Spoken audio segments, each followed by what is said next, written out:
What's up, everybody? Welcome to Podcast Now. I'm Alex. In this video, I want to talk about if Episode 8 of The Mandalorian is going to end on a cliffhanger. Now, we are just a few days away from Episode 8 of The Mandalorian. I believe it releases this Friday, technically Friday morning, Eastern time. This is very, very exciting, right? And it's kind of bittersweet in a way. We've gotten this amazing, I believe, amazing show that while these movies just do their best to destroy everything we love about Star Wars, the TV show, this TV show, and actually quite a few other of the television shows they've been able to make have really done a lot to inject a breath of fresh air, new life into the project. And here we are about to go on Episode 8 and definitely Episode 7. And on a cliffhanger, right? I mean, that cannot be, understated or anything. That's just clearly what happened at the end. We got some major things that happened in terms of major death.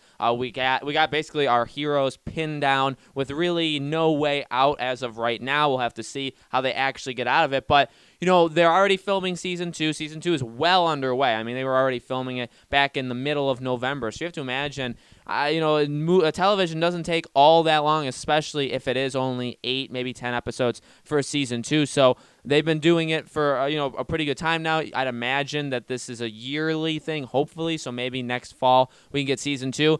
So whatever is going to happen, basically what I'm saying, whatever's going to happen at the end of Episode 8 of The Mandalorian, this is it. And we're not going to get anything else for, maybe a full year, maybe a little bit more than a year, maybe a little bit less than a year. And I don't know necessarily how they would do it. I feel like it's going to be, that's the biggest question, is it going to be a cliffhanger? But also, if it is, like to expand upon the topic, if it is, how big of one, and what do you consider a cliffhanger? Because if it's the Mandalorian flying away with Baby Yoda in his ship through space, you could argue that's a cliffhanger in some regard, especially with, I don't know, with whatever happens with these characters. We know, sadly, I didn't want to accidentally spoil it for myself, and if this is a spoiler for you, I'm sorry, so turn away now. I'm going to say it right now. It's just a character that we know makes it out of this season alive because he's going to be in the next season. That's all it is, and that's Grief, the character that's been with Mando the last couple episodes. There'll obviously be a picture of him as well. I didn't even know what his name actually was until I saw it, and I had to look it up. I was like, oh, that's the character they're talking about. So we know he makes it out. So I don't know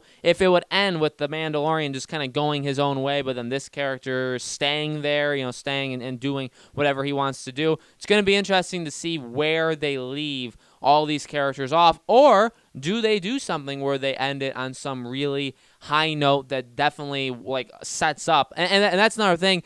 I think the Star Wars movies have probably been at their weakest when there is no time jump. Now, there's only so many movies to go off of, but between 7 and 8, I get why they needed to do immediately after 7, you need to start 8 right after it, that literal moment. I get it. The idea of not even what Rey and Luke are doing, but even what, the Resistance is doing in general, it makes sense, and it makes for a solid concept. Obviously, the mistakes they made in that is a whole another story, but the idea of starting it literally where 7 ended was okay. It just, didn't exactly work. You could also, I guess, argue that the biggest time jumps didn't really work between episodes 1 and 2. They age 10 years. Anakin ages 10 years, but Padme stays exactly the same. So stuff like that. So I guess, and that does actually open up a wide range of things. I think episodes 4 to 5 and 5 to 6 did it really, really good. There wasn't that much time in between,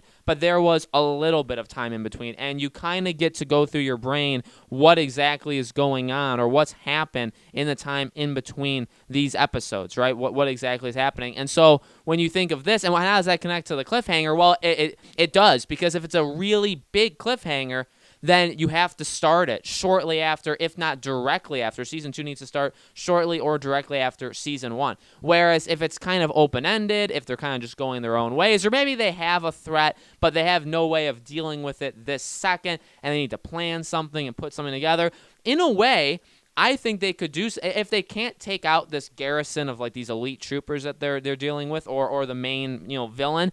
If they can't deal with him and they need to be able to deal with him in the first episode of the next season, they could really set up a 5 to 6 thing, like Empire Strikes Back to Return of the Jedi, because there was only a few weeks, maybe a month in between, 1 to 2 months in between those two movies, and yet like it was just a sense of like new, right? And we got all these characters in different situations, and they're obviously trying to like pull off basically a heist. Luke is definitely way more powerful. He's way cooler. You have all these things going on, and like that's really sweet. Like I think that is the best jump, because so much happened while not really that much of time happened, but like clearly they're trying to pull something off that they had planned for, that's what was taking place over this last little while. We know Luke constructed a new lightsaber, so like stuff like that, they did a lot. So if The Mandalorian ends on a really, really big cliffhanger, they can't necessarily do that. They have to jump right back into it.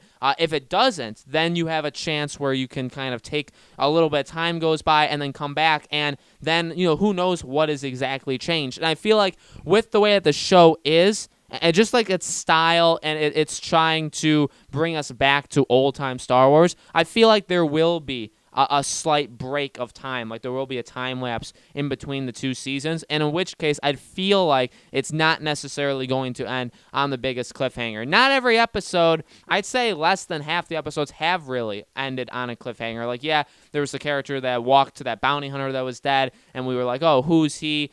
So I guess there was that, but that's not really a cliff. I mean, it ends you on that, so you're wondering about that, but it doesn't directly set up the next episode, because that was kind of, that was like the space adventure where they're going on the prison ship and freeing the prisoner. So that was that one. So like it doesn't exactly do it.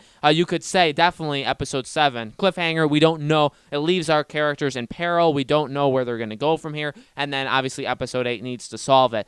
So there's different ways of doing it, and you could set up something at the end of episode 8 without directly making it like, we need to address this right away. You don't need to do that. You could still set up something cool, but you don't necessarily need to do anything with it immediately once you pick up season 2. And again, the way the show has been,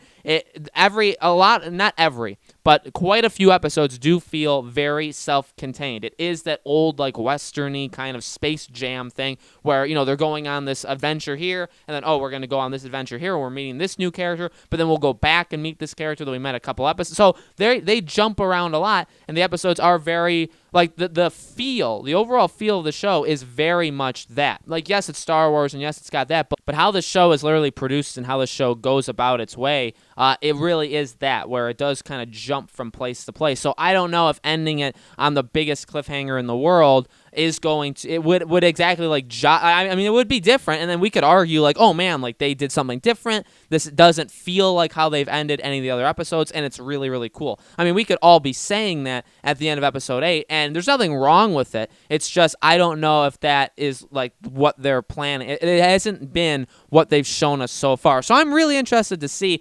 Personally, for me going into it, I'm not expecting like a big cliffhanger. Again, if they're going to do anything, I feel like they'll tease something or they'll set something up that doesn't need to immediately be like, oh man, this is a pressing thing we need to solve immediately the second episode 1 of season 2 starts, right? That's what I think we would end up getting if we get anything in that kind of cliffhanger sense from the ending of this episode. But guys, let me know in the comments below, what do you think is going to happen in episode 8? How do you think it's going to end? Let me know all of those things in the comments below. Very, very exciting. We're going to have the review on Friday. We're actually going to have another Mandalorian video tomorrow. We're going to be reviewing it Friday, and then over the weekend, we'll have more Mandalorian videos, kind of talking about season 2, maybe even ranking all the episodes of season 1. So very, very exciting. I hope to see you guys there.